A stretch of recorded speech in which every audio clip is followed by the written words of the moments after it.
한국 교회에 네 가지 병이 있습니다. 한국 교회의 4대 질병이라고 부릅니다. 병이 들었는 것은 고치면 되니까 너무 부정적으로 생각할 건 아니지요. 우리가 병이 들면은 교회는 최고의 약이 있습니다. 신약, 구약이 있으니까 약을 가지고 고치면 되니까 너무 부정적으로 비관적으로만 생각하는 것은 좋지 못합니다. 첫째 병이 뭐이냐? 무속화라 그러다. 무속화. 목사의 역할이 무당 역할처럼 변질했다. 교회가 무당 구터처럼 된 것을 무속화라 그럽니다. 자, 그러면 무속화의 3대 특징이 뭐이냐? 무당 신앙의 3대 특징을 살펴보면 한국 교회의 현 주소가 나온다고 하겠습니다. 첫째, 치병 기복 신앙. 복 비는 거하고 병 고치는 것. 오해를 하면 안 됩니다. 기독교 신앙은 일관된 병 고치는 역사가 구약의 신약에서 넘치게 기록되어 있습니다. 특별히 예수님의 3대 목회가 마태복음 9장 35절에 기록되어 있는데 예수께서 마을과 도시를 두루 다니시면서 가르치시고 교육 목회, 약한 자 병든 자를 고치시고 치유 목회, 천국 복음을 전파하시더라. 복음 전도. 예수님의 3대 사역입니다. 가르치신 교육 목회, 티칭 미니스트리, 병든 자, 약한 자를 고치신 치유 목회, 힐링 미니스트리.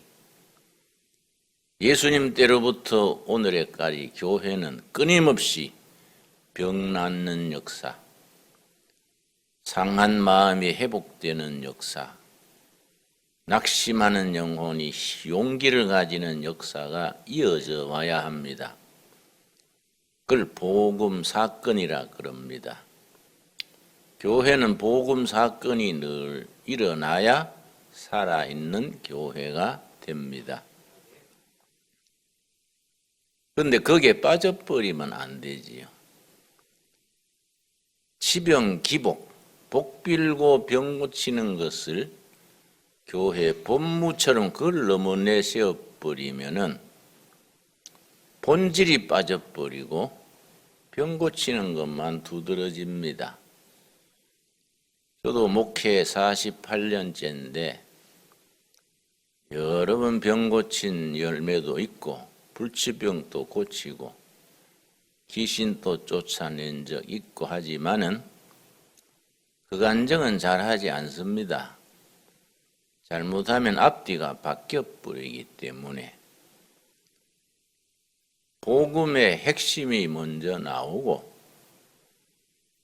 은혜 받은 뒤에 열매로 병이 고쳐지고 복을 받게 되는 것이지 치병 기복이 앞서버리면 무속화되는 겁니다.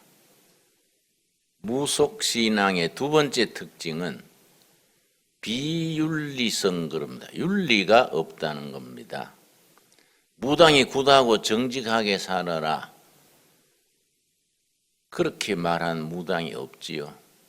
액기 쫓아내고 마당귀신, 부엌귀신 물러가라 삼총귀신, 무슨 귀신 물러가라 그러지. 그리고 복 내려 주시옵소서 악기 쫓아 주시옵소서 그러지 정직하게 바르게 살아라 그런 얘기하는 무당은 없습니다. 무속신앙의 두 번째 특징이 윤리가 없다는 것, 비윤리성입니다. 무당신앙의 세 번째 특징이 역사의식이 없다는 점입니다. 몰역사성. 무당이 정의로운 국가를 건설하고 정말 진리를 추구하는 사회를 세운다. 그런 역사의식이 무속신앙에서는 없습니다. 기독교가 가지는 자랑스러운 내용이 역사의식입니다. 우리가 건전한 신앙, 좋은 교회를 말할 때 세 가지를 갖춰야 합니다. 첫째는 복음적인 신앙 고백, 그걸 영어로 이반제리칼하다 그럽니다. 한국 교회가 이런저런 말이 있고 요즘 와서 주춤하고 정체기에 빠져 있지만은 한국 교회 아름다운 전통 중에 하나가 복음적인 노선이 분명하다는 겁니다. 한국 교회는 이반제리칼 처치다 그렇게 말합니다. 이반제리칼하다, 복음적이란 말은 무슨 말이냐? 예수님과 나와의 관계가 분명하다는 거지요. 신앙 고백이 분명하게 강조된다는 점입니다. 예수를 믿음으로 구원받은 신앙, 예수님의 핏공로로 죄 씻음 받은 사죄의 확신, 예수님의 은혜로 언제든지 나는 천국에 예약돼 있다는 천국 소망의 확신, 이런 것을 복음적 신앙 고백이 분명하다고 얘기합니다. 좋은 신앙, 좋은 교회 두 번째는 교회를 중심으로 하는 신앙, 교회론적인 자세입니다. 교회를, 자기가 섬기는 교회를 지성으로 섬기는 교회 중심의 신앙입니다. 옛날에 우리나라의 큰 스승격이 되는 분 중에 함석헌 선생이 있었습니다. 우리 대학 시절에 함석헌 선생의 글 읽는 것을 자랑스럽게 생각하고 그때 사상계라는 잡지가 있어서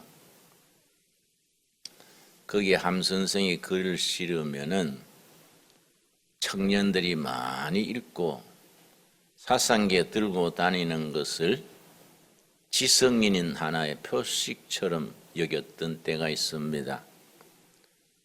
함석헌 선생이 쓴 글 중에 한국 교회여 회개하라 그 글이 있습니다. 그때는 선풍적인 인기가 있었습니다마는 나는 학생 시절에 그 글을 읽으면서 한국교회 회개하라 하는데 자신은 한국교회에서 뭘 기여할까?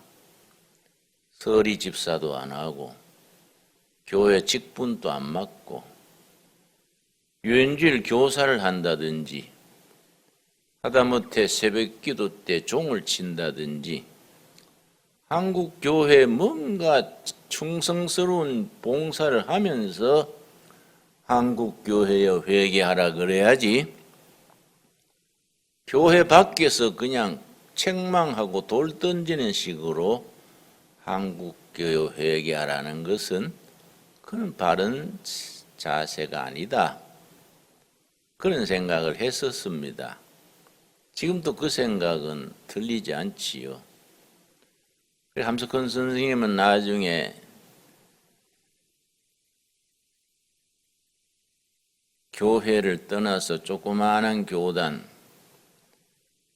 그 미국에서 들어온 작은 수가 모여서 예배도 제대로 안 드리고 가만히 눈 감고 있다가 누구든지 깨달으면 한마디씩 하고 그런 종단에 속해 있었습니다. 교회를 섬기는 자세, 교회론이 참 중요합니다. 세 번째 바른 신앙, 바른 교회는 역사의식이 분명한 신앙. 역사의식이란 말은 어려운 것 같지만은 간단합니다. 복음의 진리로 살면서 정의로운 사회를 건설하고 열린 국가, 열린 사회를 세워나간다. 역사의식이지요. 기독교 역사의식이 분명하면 공산주의하고는 타협을 할 수가 없지요. 공산주의는 하나님을 부정하고 인권을 존중하지 않고 일당 독재를 주장하는 체제니까 분명한 역사의식이 발휘되면 공산주의하고는 타협을 하거나 같이 나갈 수가 없는 거지요. 6.25 전쟁 일어날 때에 북한의 기독교 교회가 2,830교회가 있었습니다. 다 없어졌지요. 평양의 교회 하나가 있습니다. 봉수교회라고. 내 친구 목사가 평양에 가서 봉수교회 예배를 드리고 와서 나한테 와서 김 목사 나 이번에 평양 가서 봉수교회 예배 보고 왔어. 그래서 그 제대로 예배 드리더나? 그랬더니 아이고 참 한심하대. 왜? 그러니까 목사라는 사람이 설교를 하는데 설교 제목이 예수님의 사랑이 제목인데 설교하는 사람이 뭐라고 했냐면은 성경에서는 네 원수를 사랑하라 했습니다마는 미제국주의야 사랑할 수 있습니까? 까부시하지요. 그게 설교예요, 설교. 그러니까 이게 교회로서의 본질을 벗어나 있는 거지요. 그런 교회가 평양에 하나밖에 없는 겁니다. 그러니까 우리가 정말로 민주주의로 열린 체제로 통일이 돼서 북한도 마음 놓고 예배 드릴 수 있는 그런 통일 한국 시대를 열어나가야 되지 않겠습니까? 그래서 우리 성도들은 새벽제단 사을 때 예배 드릴 때 반드시 북한 동포들을 위해서 기도하고 통일 한국 시대를 위해서 기도해야 합니다. 자, 좋은 신앙, 바른 교회의 세 가지 요소 이해하셨지요? 복음적 신앙 고백이 분명할 것, 교회를 섬기는 자세가 반듯할 것, 역사의식이 확신할 것, 기독교 역사의 핵심의 아모스서, 정의를 강물같이 공의를 개울물같이 흐르게 하라. 기독교 역사의식의 한 핵심적인 말씀이지요. 자, 한국교회가 네 가지 병이 들어있다고 말씀드렸는데 첫째, 무속화. 무속신앙의 3대 특징 이해하셨습니까? 머리 들 때 반듯하게 드러나야 됩니다. 이래 열심히 적지만은 집에 가서 적어놓은 거 어디에 둔지도 잊어버려요. 머리에 딱 컴퓨터에 입력하듯이 반드시 입력해야 됩니다. 그건 훈련하면 됩니다. 제가 참 감사한 것은 역시 설교자니까 책을 많이 읽어야지요. 또 어려서부터 책 읽는 것이 습관이 돼 있지요. 20년 전에 읽은 책도 설교할 때 즉석에서 인용할 수가 있습니다. 그 사람들이 잘 모르고 김진홍 목사 IQ가 높다. 그게 아니고 훈련입니다. 훈련. 그건 습관이고 훈련입니다. 들을 때 반듯하게 드러나야 돼요. 잠결에 어슴푸시 듣고 엉뚱한 소리 하면 안 되지요. 자, 무속신앙의 3대 특징, 첫째 뭐라 그랬습니까? 치병기복. 둘째, 비윤리. 셋째, 몰역사성 그래요. 역사의식이 없는. 한국교회 질병의 두 번째를 물량화거든. 물량화. 물질이 은혜보다 앞서는 겁니다. 사이비 신앙, 사이비 교주, 사이비 목사의 네 가지 특징이 있는데 첫째가 뭐냐? 은혜와 물질을 연결시키는 목사, 교회가 사입입니다. 물질을 많이 바치면 은혜를 많이 받는다. 많이 바치면 복 많이 받는다. 그게 앞서 버리면 사이비의 첫걸음입니다. 우리가 교회에 바치는 것은 받은 은혜 감사해서 바치는 거지요. 아멘 하시지요? 받은 은혜 감사해서 주신 기 다 하나님의 것인데 그 중에 구별해서 두 가지를 분명히 헌금으로 바칩니다. 첫째, 11조 헌금. 둘째, 감사 헌금. 엄밀하게 말하면 헌금은 두 가지가 족합니다. 11조 헌금, 감사 헌금. 11조 드리고 수시로 감사할 때 제목을 붙여서 드리는 게 감사 헌금인데 제가 교회 집회를 나가보면 어떤 교회들은 교회 입구에 헌금 봉투를 쭉 배치해 놨는데 한 교회 가서 헌금 종류를 세알려 보니까 38가지. 그건 너무하지 않습니까? 생일 헌금, 결혼 헌금, 무슨 헌금. 세상에 헌금 봉투 종류가 38가지니 난 또 그런 걸 그냥 지나가면 몸이 알레르기가 생겨요. 그 교회 재정장로님 목사님한테 이러지 마소. 그저 확실하게 믿음대로 바치도록 대여섯까지 딱 놓지 그걸 이렇게 하면 안 되지요. 이걸 고치세요. 내가 없애드릴까요? 그러니까 우리가 하겠습니다. 확실히 하는 겁니다. 말해놓고 또 그냥 두면 안 되니까. 왜 그런 걸 관심 가져야 되느냐? 교회 주인은 예수님이요. 얼마나 존귀하신 예수님이십니까? 존귀하신 예수님의 교회인데 사람들이 물질로 오염시키면 안 된다 이거지요. 물량화. 세 번째 무슨 병이냐? 세속화. 술 먹고 담배 피우는 걸 세속화로 알면 오해입니다. 그건 지엽적인 거지요. 세상적인 가치관으로 교회를 운영하거나 신앙생활을 세상적인 기준으로 신앙생활하는 것을 세속화라 그러지요. 담배 피우는 걸 세속화라 알고 우리 권사님들은 아들이 대학교 들어가서 담배 피우는 거 보면 심장이 두근거리고 또 간첩 잡은 듯이 막 아이고 우리 아들이 담배를 피워요 펄떡펄떡 뛰고 뭐 놀래버려요. 좋게 말하면 순진하지만은 나쁘게 말하면 너무 신앙생활이 좁은 거지요. 저도 청년 시절에 한 1년 담배 피웠습니다마는 나중에 뭐 복잡하고 냄새나고 해서 끊어버렸지요.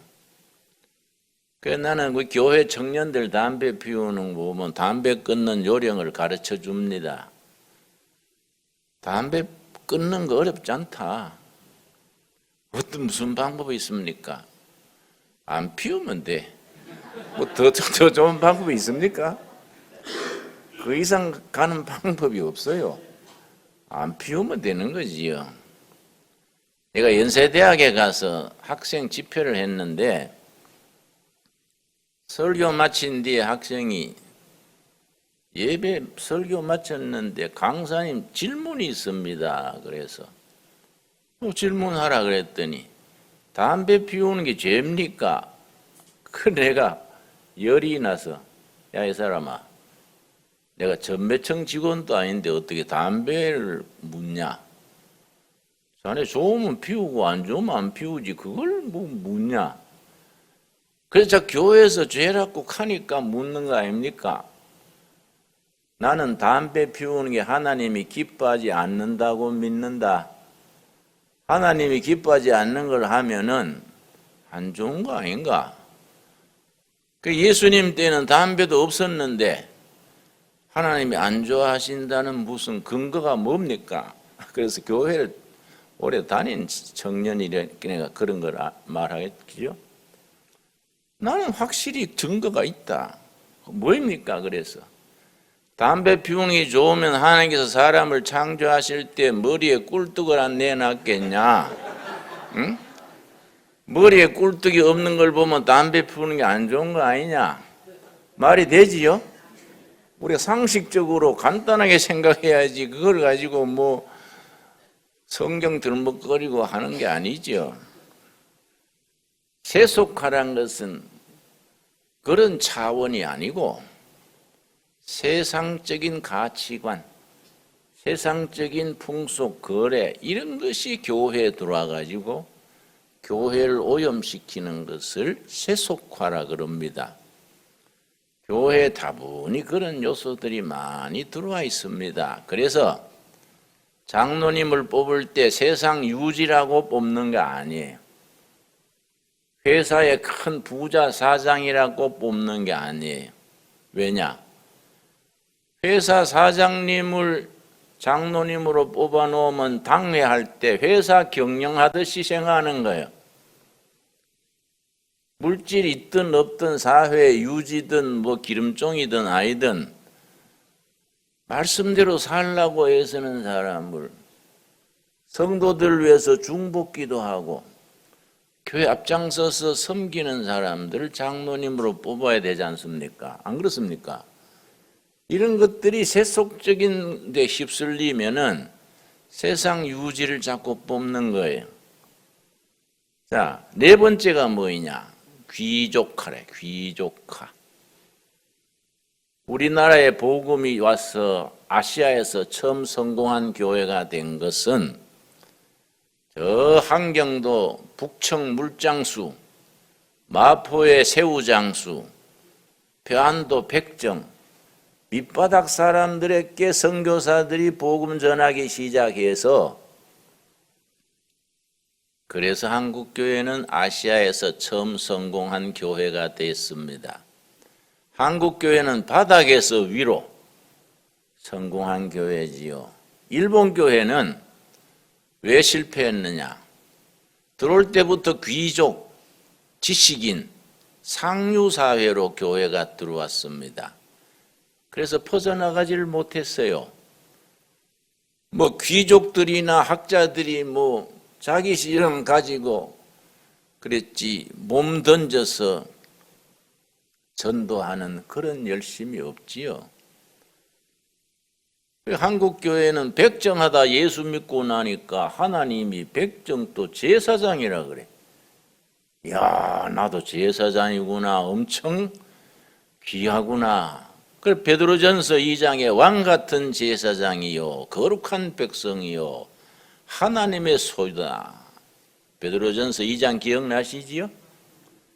종교 개혁할 때에 신부님만 하늘같이 받들고 성경도 교인들은 못 읽게 했습니다. 그래서 라틴어 성경을 신부만 읽으니까 라틴어로 살래 하니까 교인들이 방언인지 하늘의 소리인지 교인들이 성경을 못 읽겠습니다. 그때 캐톨릭 교회는 요즘이야 물론 달라졌지요. 왜 성경 못 읽게 했느냐? 평신도들이 성경 읽으면 이단 생기기 쉽다고 성경을 아예 못 읽게 했습니다.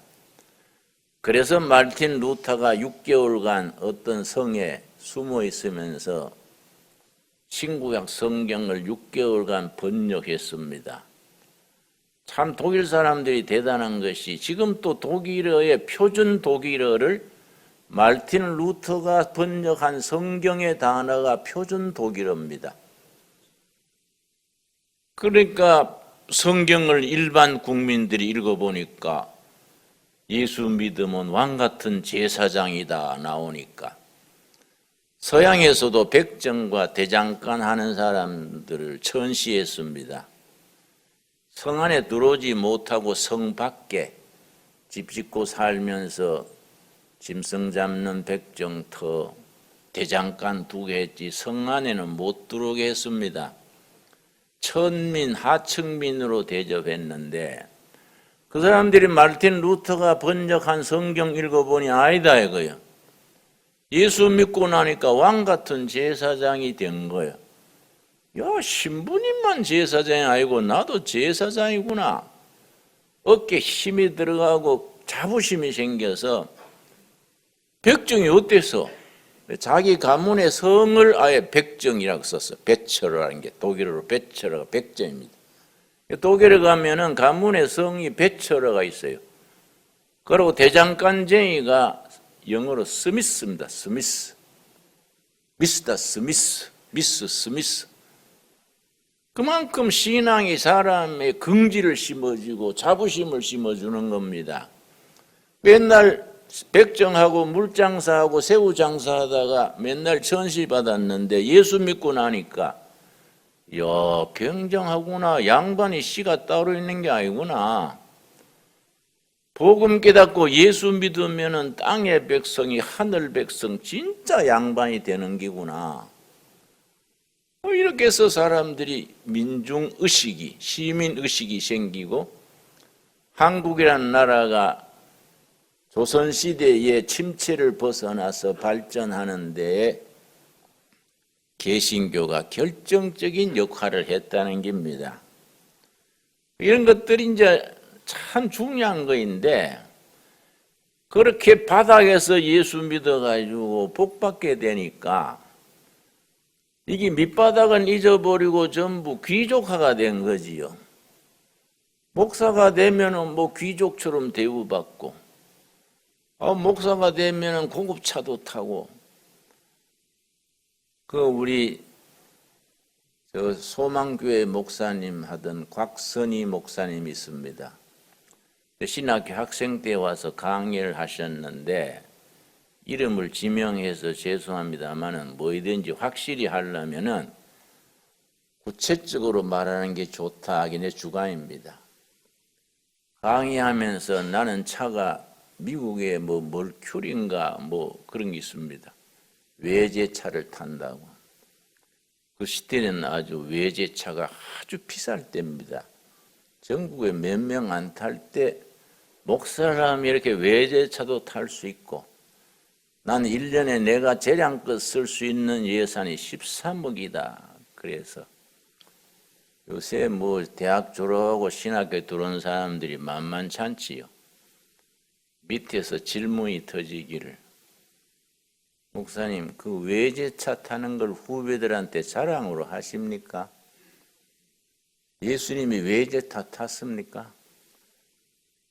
예산을 교회에 공동의회 당에서 결정해서 쓰지 목사라고 왜 1년에 13억을 씁니까? 질문이 쏟아지니까 양반이 얼음얼음 하다가 빨리 마치고 가버렸어요. 그런 목사들이 유명해지고 큰 교회 목사가 되고 이러니까 사회적인 공신력이 떨어지고 기독교 이미지가 떨어지는 거지요. 이런 걸 일컬어 기독교의 귀족화라 그래요. 우리가 믿음으로 품성이나 모든 게 고상해지지만은 항상 바닥을 생각하고 바닥 사람들과 예수님을 전하는 그런 선교 정신은 늘 품고 있어야지요. 그래서 내가 롯데 그 백화점의 아가씨들 한 400명이 나한테 강의를 들은 적이 있는데 일부러 물어봤습니다. 교회 다니는 사람이 얼마나 되는지 손 좀 들어봅시다. 눈 뜨고 들으면 또 자기들이 불편할 것 같아서 다 눈 감으시고 교회 다니는 사람이 얼마나 되는가 손들어 봅시다 했더니 3%가 안 돼요. 밑바닥에 내려갈수록 교인이 적습니다. 전국에서 교인이 제일 많은 데가 서울 서초구입니다. 43%. 서초구 아파트에는 한 집 건너 한 집씩 교회 폐가 붙었습니다. 무슨 교회 무슨 교회. 또 우리 지방에서는 교인이 제일 많은 데가 여수시입니다. 35%입니다. 둘째는 전주시입니다. 27%입니다. 왜냐? 이시조선 때 쓸데없이 지방 차별을 한 거이지요. 이성계가 잘못한 것 중에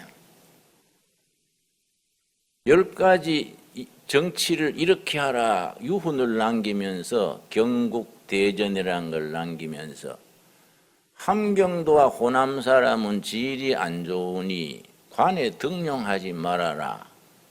이성계가 남긴 거 아십니까? 그 뒤로 조선조 때 호남 사람, 함경도 사람들은 관에 출세를 과거 시험을 못 친 거지요. 그런 법이 어디 있습니까? 차별화되면서 서름받으니까 호남 사람들이 예수를 많이 믿었습니다. 그래서 여수시가 35%, 전주시가 27%. 그런데 여수시와 반대되는 부산은 교인이 몇 프로냐? 6%입니다. 6%. 그리고 대구는 몇 프로냐? 7%입니다. 그 권력층에 가깝고 잘 살고 양반들 행세하면서 예수 믿을 필요가 없었던 거지요. 나도 우리 할아버지가 저 산골에 머슴 살았기 때문에 예수 믿었어요. 그러니까 내가 머슴집 손자지요. 지난번에 고향 가서 할머니들 인사드렸더니 이게 누이고 머슴집 손자 아니라 엄청 출세했더만. 그래서 그쪽에서는 할머니를 할매라 그래요. 할매, 내가 목사인데 출세해요. 그랬더니 텔레비에 연방 나오더만은 그게 출세했다는 거예요. 그래 같이 웃었습니다. 그러나 내가 서두에 말씀드렸듯이 이런 병이 걸려서도 약이 있으니까. 무슨 약이 있습니까? 신약, 구약을 제대로 쓰면 다 고치니까 너무 부정적으로 생각할 일은 아니지요. 병을 알고 고치면 되는 거이지 실망할 건 아니지요. 그런데 한국교회 병든 것 중에 첫째 무속하라 그랬는데 무속신앙의 3대 특징 기억하셨지요? 치병기복, 비윤리, 몰역사성 그랬는데 치병기복, 복에 대해서 오늘 생각하는 축복관에 대해서 무당들의 축복관과 예수님의 축복관, 성경의 축복관이 뭐이 다르냐? 축복관에 대해서 확실한 인식이 있어야 됩니다. 신앙은요, 내용이 확실해야 되지 애매하게 이것도 아니고 저것도 아니고 이래 나가다가 나중에 뭘 믿는지 모르는 게요.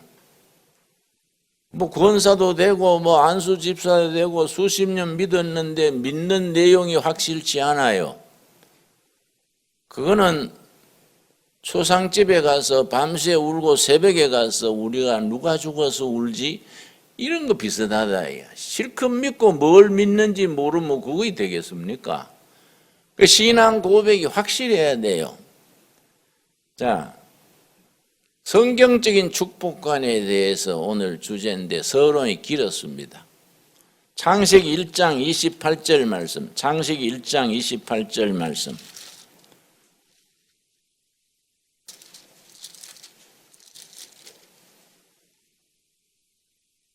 창세기 1장 28절. 자, 27절, 28절 읽습니다. 하나님이 자기 형상 곧 하나님의 형상대로 사람을 창조하시되 남자와 여자를 창조하시고 하나님의 형상대로 사람을 지으셨는데 왜 지으셨느냐? 하나님이 사람을 왜 지었습니까? 그 다음 28절에 대답이 있습니다. 하나님이 그들에게 복을 주시며 복을 주셔가지고 복을 누리고 살아라고 지었다는 겁니다. 아멘이 됩니까? 사람을 왜 지으셨느냐? 복을 주셔서 하나님의 자녀들께 복을 누리고 행복하게 살아라. 그걸 원복 그려, 원복. 원래 할 때. 오리지널 브레싱, 원복. 하나님이 사람을 지을 때 행복하게 살아라고 지은 겁니다. 자꾸 지질이 궁색 떨고 그렇게 살지 말고. 그래 우리 믿는 사람들이 고쳐야 될 게 있습니다. 맨날 풀이 죽은 듯이 5분마다 주여 주여 그러면서 그래서 또 비싼 옷을 입어도 꼭 구호물자 입은 것 같고 응? 그렇게 살면 안 된다. 야. 받은 복을 당당하게 누리고 신명나게 삽시다. 이게 하나님이 우리 사람을 지으신 이유다 이게요. 복을 주시고 복을 누리고 살게 하신 겁니다. 자, 성경 마지막 책 요한계시록 1장. 자, 창세기 1장에 복을 주시고 성경의 마지막 책 요한계시록 1장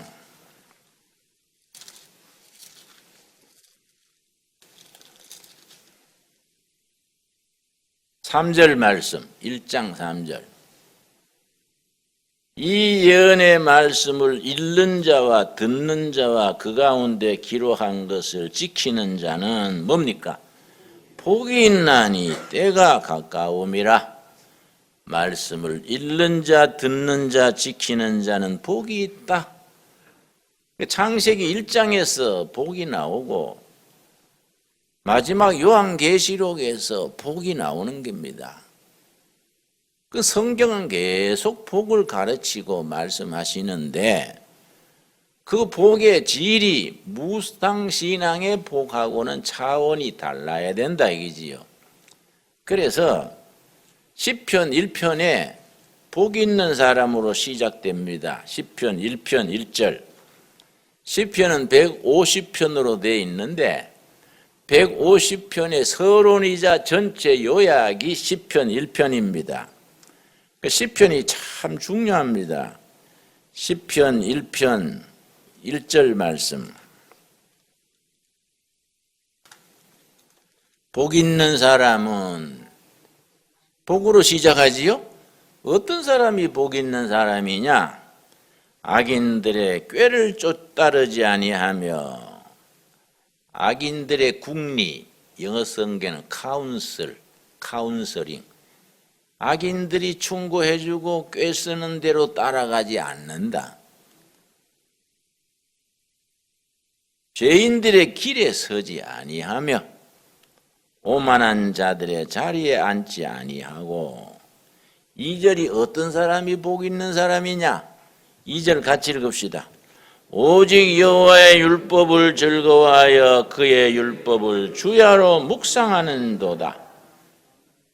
하나님의 말씀 율법을 밤낮으로 묵상하는 사람이 복 있는 사람인데 묵상한다는 말의 의미를 정확히 알아야 됩니다. 조용하게 눈 감고 말씀 생각하는 것을 묵상으로 생각하면 그 단어를 잘못 해석한 겁니다. 성경의 묵상은 뭐이냐? 정확한 단어는 읊조린다. 그 새로 나온 영어 번역, 성경 번역 중에는 주야로 읊조리는도다. 읊조린다는 자기 입의 말소리가 자기 귀에 들리는 정도를 읊조린다고 말합니다. 크게 하면 옆에 사람 방해가 되니까. 그러니까 묵상 기도라는 것은 그냥 가만히 침묵하는 게 아니고 자기 기도 소리가 자기 귀에 들릴 정도로 소근소근. 말씀도 여호와는 나의 목자시니 내게 부족함이 없으리로다. 자기 소리가 자기 귀에 들려서 옆에 지장이 없을 정도, 이 묵상하는 겁니다. 이해 갔습니까? 길 가면서도 설거지하면서도 운전하면서도 말씀을 읊조리는 거예요. 이 복 있는 사람.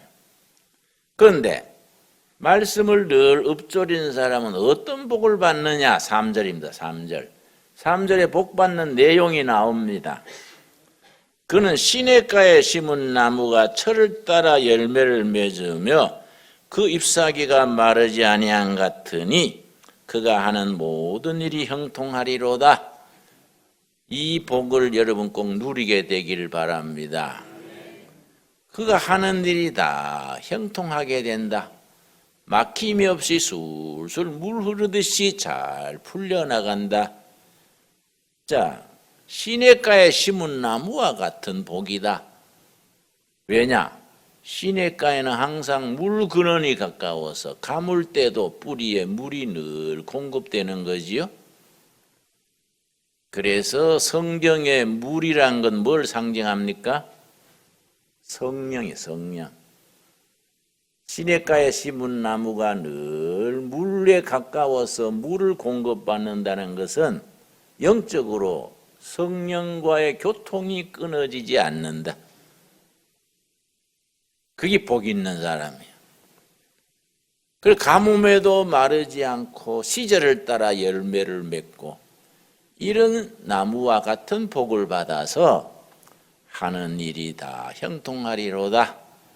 불경기를 당해도 시련을 당해도 억울한 소리 당해도 우리 삶의 뿌리에는 성령과 교통이 늘 이어지기 때문에 물가에 심겨진 나무가 늘 물을 공급받으니까 싱싱하듯이 성령과의 교통이 늘 이어져서 하는 일이 다 형통하다. 참 좋은 말씀이지요. 그런데 4절은 악인들은 그렇지 아니하다. 악인들은 안 그렇다.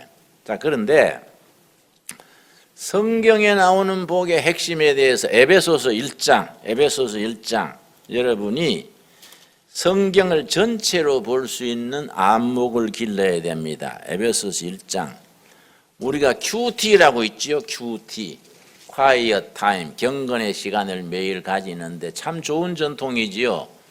옛날엔 새벽 기도가 왕성했는데 요새는 새벽 기도보다도 가족 단위로 QT, Quiet Time, 가정 예배를 성경 말씀으로 읽는 QT가 많이 보급됐는데 좋은 현상이지요. 왜냐? 새벽 기도는 한 가정에 믿음 좋은 호주나 주부 한 사람만 교회 와서 은혜 받고 기도하고 남은 식구는 그냥 자는 거예요. 그 사람밖에 은혜가 못 받지요. 근데 QT는 온 가족이 가족 예배로 드리니까 훨씬 더 새벽 기도보다가 영적으로 좋지 않습니까? 그러니까 이제 그런 가정 예배를 자꾸 장려해야지요. 자, 그런데 QT의 약점이 있습니다. 그날에 주신 말씀 한 장 한 구절 읽으니까 성경 전체를 보는 눈이 약해지는 거지요. 그날 말씀 읽고 적용하고 하니까 좁아지기 쉽지요. 뭐 그것도 해야 하는데 성경 읽는 안목은 항상 전체를 볼 수 있어야 합니다. 성경 가르칠 때에 배울 때에 성경 전체를 두고 구약과 신약이 서로 저 노타리에 자동차가 그냥 흐르듯이 성경 말씀에 그렇게 깊이 연결이 돼야 되지요. 이해가 갑니까? 예. 그런 훈련을 받아야 됩니다. 에베소서 1장 3절 말씀. 찬송하리로다. 하나님 곧 우리 주 예수 그리스도의 아버지께서 그리스도 안에서 고담 하늘에 속한 모든 신령한 복을 우리에게 주시되. 하나님이 복 주시는데 어디에 속한 복입니까? 무당이 말하듯이 땅에 속한 복이 아니다. 뭐 잘 먹고 잘 살고 부자 되고 이래 나오면은 까딱 하면 무당의 복이 되기 쉽다. 하늘에 속한 복인데 하늘에 속한 어떤 복입니까? 신령한 복, 영어로 스피리추얼. 하늘에 속한 영적인 복이다. 하늘에 속한 신령한 복을 우리한테 주시는 거이지, 땅에서 잘 먹고 잘 살다가 영적으로 타락해버리고 자식들은 제 길로 못 가고 아버지 돈 가지고 뭐 흥청망청 해버리면 집안이 말짱 영적으로는 병들어 버리지요. 가난해도 하나님 말씀 붙들고 예배드리고 오손도손 은혜를 알면 그 집이 명문 집안이 되는 거 아닙니까? 안 그렇습니까? 그러니까 우리가 하늘에 속한 신령한 복을 추구해야지 땅에 속한 복을 가지고 얘기하면 차원이 다르다요. 하늘에 속한 신령한 복으로서 살면, 건강하게 건실하게 살면 하나님이 물질의 축복은 덤으로 주시는 거예요. 여러분, 독일의 막스 웨버라는 사회학자가 쓴 아주 중요한 책이 있는데, 프로테스탄티즘 윤리와 자본주의 정신, 이런 책이 있습니다. 서점에 가면 지금도 있습니다. 얇게 쓰고 쉽게 썼습니다. 이거는 우리 개신교 시인도의 필독서입니다. 필독서. 개신교 프로테스탄티즘 윤리와 자본주의 정신.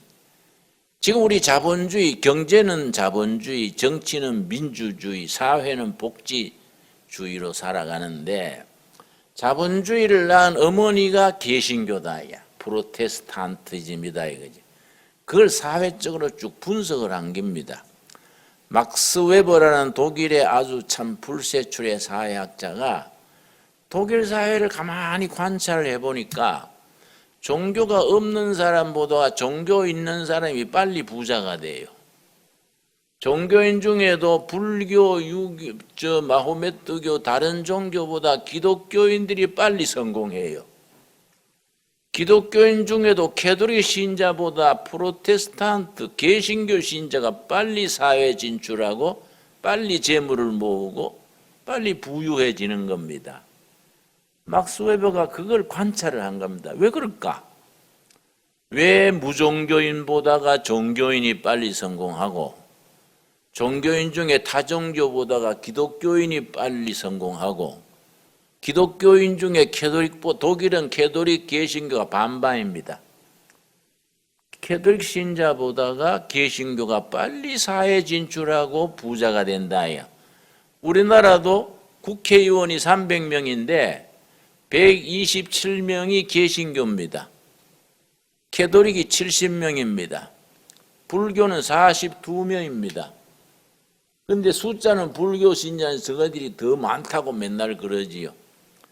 불교는 요즘 비상이지요. 야, 우리 산에서 목닥치는 동안에 뭐 좋은 자리는 이거 뭐 예수쟁이들이 다 해버리잖아. 그래서 요새 불교에서 막 바꾸려고요. 텔레비에 가끔 보지요. 절간에 피아노 갖다 놓고 찬양대가 있고. 그래서 내가 아는 작곡가가 교회 집사인데 불교 재단에서 초청을 해서 참불가를 져달라. 참불가 한 편 짓는데 1,000만 원. 그러니까 뭐 자기가 뭐 1,000만 원 받고 져드렸다. 어떻게 지을까요? 그러니까 찬송가처럼 져주세요. 그 요청이요. 그래서 그 부르는 거예요. 교회 집사가 졌으니 뭐 비슷하지요. 부처 사랑하시면 거룩하신 말일세. 우리들은 약하나 부처 권세 많도다. 교회식으로 배우는 게 성가대 그런 거 없었잖아요. 옛날에 법당에 피아노 있었습니까?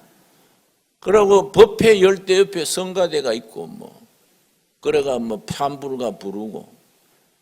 여러분 강남에 가면은 봉은사라고 있습니다. 기억나세요?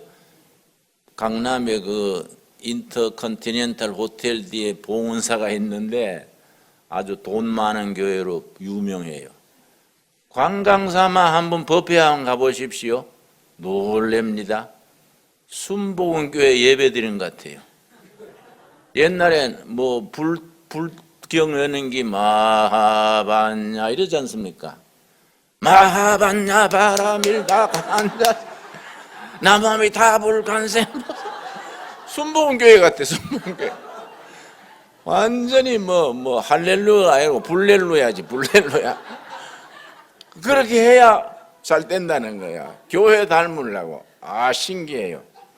근데 대학 시절에 불교에 한 3년 따라다녀서 그때 친구들이 주지 스님들이 있어요. 그 날 만나면 김 목사 요새 불가에서는 교회를 많이 벤치마킹 하려고 하는데 도저히 안 되는 게 두 가지가 있어. 그 뭐야 안 돼요? 주지 스님 뭐 안 되는 게 뭐예요? 그랬더니 그 유인주일 학교가 안 돼. 주일 학교가 안 된다는 거야. 그 교회에서는 주일학교 교사들 월급 주나? 우리는 교사할 사람이 없다는 거예요. 월급 주는 건가? 무슨 월급이야? 다 봉사지. 자기들은 법회 할 날, 주일날 법회 주일학교 하려는데 교사가 확보 안 된다는 거야. 두 번째는 뭐가 안 돼요? 그랬더니 남전도회, 여전도회가 안 된다는 거야. 어떻게 교회에서는 잘하냐? 그 자네가 나한테 배우려면 우리 교회 부목사로 해봐야지. 내가 그러고 웃었는데 우리 교회가 그만큼 사회적인 영향이 있는 거예요. 그리고 불교 신자 국회의원은 42명인데 개신교는 127명이에요. 그런데 이제 그 국회의원들이 성경적으로 바로 해야 되지. 세속화되지 말고 안 그렇습니까? 교회 다니는 게 중요한 게 아니라 교인이 많은 게 중요한 게 아니라 성경적으로 사는 삶이 있어야 된다. 그래서 막스 웨버의 책에 왜 개신교가 빨리 부자가 되고 빨리 성공하느냐? 그 자기가 답을 썼어요. 교회에서 설교 듣는 거, 성경 공부하는 거, 구역 활동하는 거, 평신도 활동하는 것이 그게 빨리 성공하는 내용을 배운다는 거예요. 개신교 신자들이 교회에서 배우는 네 가지가 교인들이 성공하게 하고 거기서 자본주의가 나왔다. 자본주의. 자본주의는 개신교가 낳은 자식이요. 그런데 자본주의에 개신교 윤리가 빠져버리면 타락한 자본주의가 돼요. 그걸 천민자본주의 그래요. 천민자본주의에 세 가지 특징이 있습니다. 첫째가 정경유착. 정치 경제가 서로 짝짝꿍이해서 이권 따라가는 것. 둘째는 도덕성의 타락. 천민자본주의는 아주 사회가 부패해지는 거예요. 셋째는 빈부격차. 이 천민자본주의의 세 가지 특징인데 언제부터 그래 됐냐?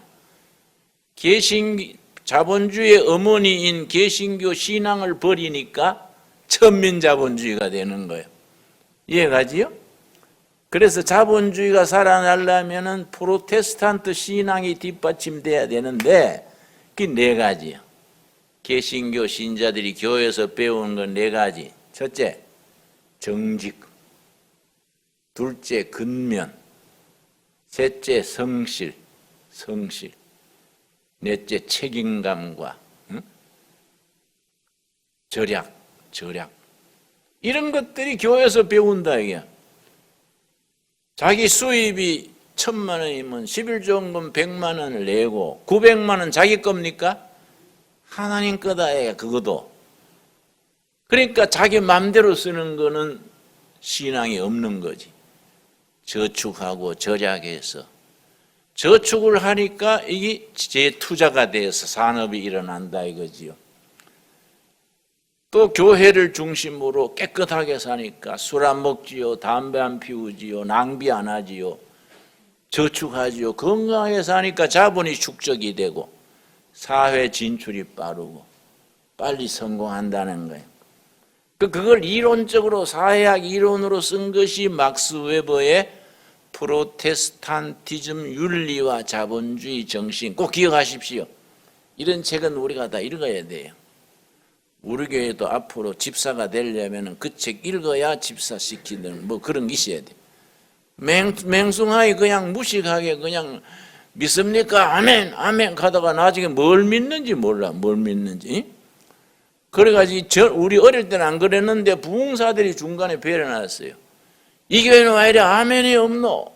자꾸 아멘 하라 그래가지고 나중에 강사가 기침해도 아멘, 아멘 가면 그런 떼병신 나는 거예요. 안 그렇습니까? 그 교회가 그래 되면 안 되지. 품위가 있고 수준이 있어서 불신자들이 볼 때 고상해야 되지요. 그렇지요? 자, 그 다음에 이 하늘에 속한 복, 이 거룩한 복이 이 뭐이다. 이걸 예수님께서 하늘에 속한 복을 8가지로 일러주었습니다. 그게 뭐이겠습니까? 마태복음 5장의 발복이요. 하늘에 속한 복을 조목조목 차례대로 일러주신 것이 산상수훈의 첫째 마태복음 5장. 이거 본론에 들어가려다가 시간이 되어버렸네요. 마태복음 5장. 찾읍시다. 5장. 5장, 6장, 7장을 산상수훈이라 그러지요. 인도의 마트마 간디가 자기는 힌두교 신자인데도 산상수훈을 천국의 헌법이다. 경전 중에 경전이다. 마트마 간디의 말입니다. 그래서 마트마 간디가 힌두교 신자인데 예수님의 마태복음 5장, 6장, 7장 산상수훈을 칭찬을 하니까 인도에 나와 있는 미국 선교사가 간디 선생을 만나서 물었습니다.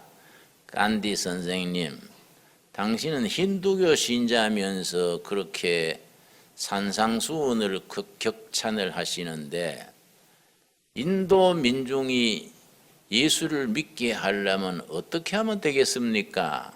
간디가 명답을 했습니다. 당신네 선교사들이 산상수훈대로 살면 인도 민중은 저절로 따라갈 거예요.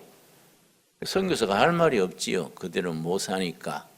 그 참 훌륭한 대답입니다.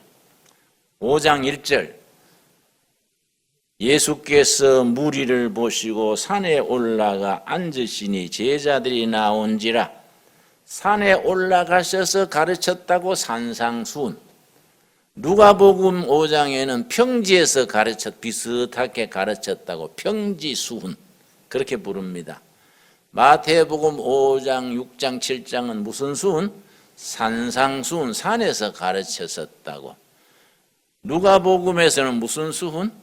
평지수훈, 들판에서 가르쳤다고 평지수훈인데 내용이 비슷하면서도 약간 다릅니다.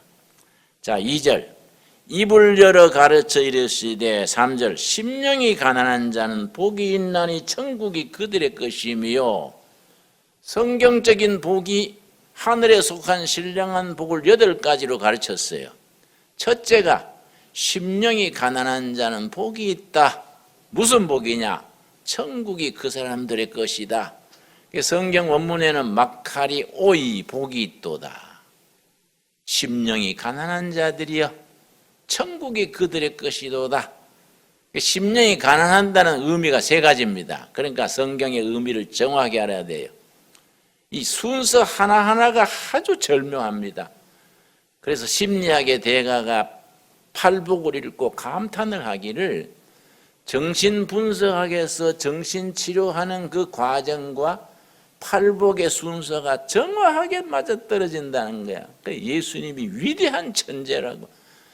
그건 인간적인 얘기죠. 위대한 천재가 아니고 하나님의 말씀이니까 정확할 수밖에 없지요. 첫 번째 뭘로 시작하느냐? 심령이 가난한 자는 3가지 의미가 있다 그랬지요. 심령을 비운 자는 비워야 채울 거 아닙니까? 그렇지요.